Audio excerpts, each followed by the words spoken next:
Mission 2024 को लेकर सभी राजनीतिक दलों ने तैयारियां शुरू कर दी हैं। इसी कड़ी में सूबे के मुखिया मुख्यमंत्री मनोहर लाल द्वारा भी लगातार बैक टू बैक अधिकारियों के साथ, मंत्रियों के साथ रिव्यू मीटिंग्स की जा रही हैं।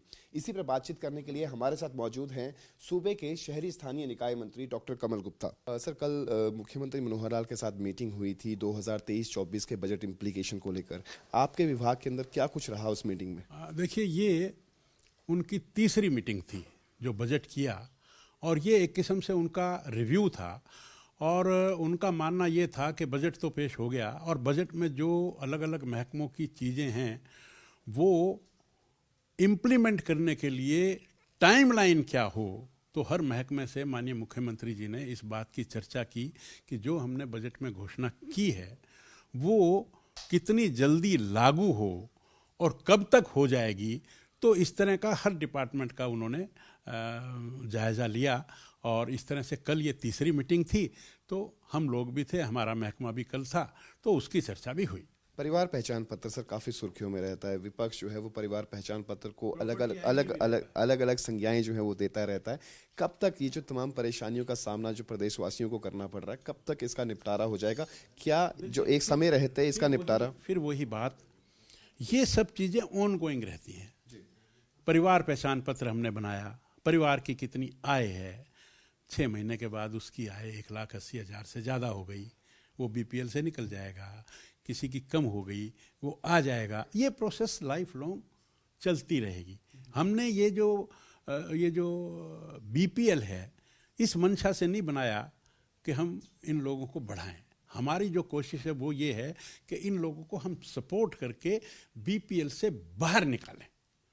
तो जो इसकी टाइमलाइन तो कोई हो नहीं सकती है, लेकिन मैं ये मानता हूँ कि कुछ गलतियाँ, कुछ रिकॉर्डिंग में 72 लाख परिवार पहचान पत्र बने हैं, 42,70,000 शहरी जो प्रॉपर्टीज़ हैं वो उनकी आईडी बनी है। तो इतने बड़े आंकड़े में, और ये पूरे हिंदुस्तान में हरियाणा पहला स्टेट है जिसने ये काम किया है। अवैध कॉलोनियों को लीगल करने की बात हो या फिर अन्य घोषणाएं हो आपके विभाग को लेकर, कितने समयबद्ध तरीके से तमाम चीज़ों को लेकर क्या क्राइटेरिया जो है वो तय किया गया, टाइमलाइन क्या रहने वाली है तमाम चीज़ों को लेकर? मैं बताता हूँ। जैसे स्वामित्व योजना है, अब स्वामित्व योजना तो हमने घोषणा कर दी कि हम जो 20 साल से ज़्यादा जिनके पास हमारी दुकानें हैं उनको हम स्वामित्व योजना यानी कि उनको हम मालिकाना हक देंगे।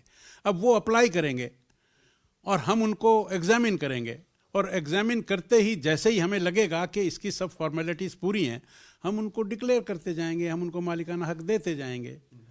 ऐसे ही अप्रूव्ड अनअप्रूव्ड कॉलोनियाँ हैं, हमने कहा कि हम कॉलोनियों को अप्रूव करेंगे। हमारे पास लगभग 2000 कॉलोनियाँ आई, उसमें से लगभग 1100-1200 यूएलबी की थी।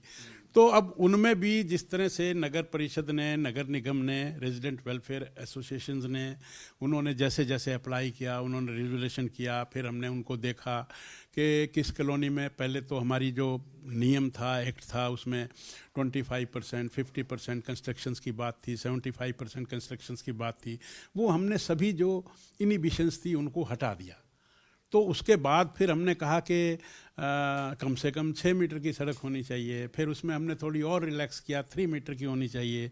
तो इस तरह से हमने 190 कॉलोनियों को अप्रूव किया। तो ये थे हमारे साथ शहरी स्थानीय निकाय मंत्री डॉक्टर कमल गुप्ता, जिन्होंने बड़ी ही बेबाकी के साथ हर मुद्दे पर अपनी राय रखी। चंडीगढ़ से कैमरा पर्सन रिंकू मेहरा के साथ रवि चंदेल, सूर्य समाचार।